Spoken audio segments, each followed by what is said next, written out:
یا ایھا الناس قد جاءتکم موعظۃ من ربکم وشفاء لما فی الصدور وہدی ورحمۃ للمؤمنین۔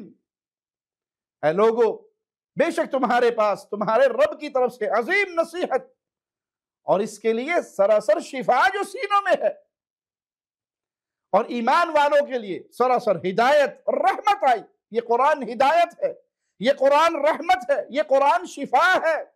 قل بفضل اللہ وبرحمتہ فبذلک فلیفرحوا هو خیر مما یجمعون۔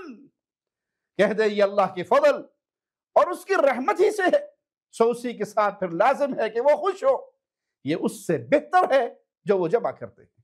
یہ آیت اہل ایمان اور اہل قرآن کو خوش کر دیتی ہے۔ فضل اللہ سے مراد ایمان، رحمت سے مراد قرآن، اور قرآن سے محبت کرنے والا، قرآن سے پیار کرنے والا، اس کے لیے تو فرشتے اترتے ہیں اور یہ تلاوت کرتا ہے، فرشتے قرآن سننے کی جستجو میں رہتے ہیں۔ تو بھائی، قرآن کی صحبت بڑی عظیم صحبت ہے، یہ قرآن کی دوستی بڑی عظیم دوستی ہے۔ جس کو یہ دوستی مل جائے وہ ہمیشہ حوادث کی تفسیر کرتا رہتا ہے، کیونکہ قرآن تمام شبہات کا ازالہ کرتا ہے، روحانی اور دینی تفسیر کرتا ہے۔ تمام سنن ربانی قرآن میں موجود ہے، تمام مقدمات اور نتائج قرآن میں موجود ہے۔ تو قرآن کی صحبت پانے والے پر اللہ کی برکتوں کا نزول ہوتا ہے، ایسی برکتیں جو منقطع نہیں ہوتی۔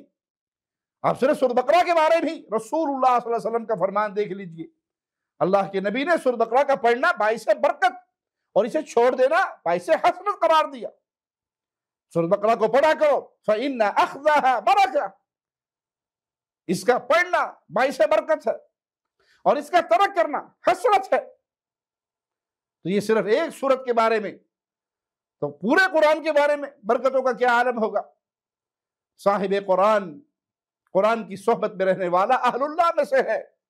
اللہم اجعلنا منہم ومعاہم وفیہم، وہ اللہ کے خاص بندوں میں سے ہے۔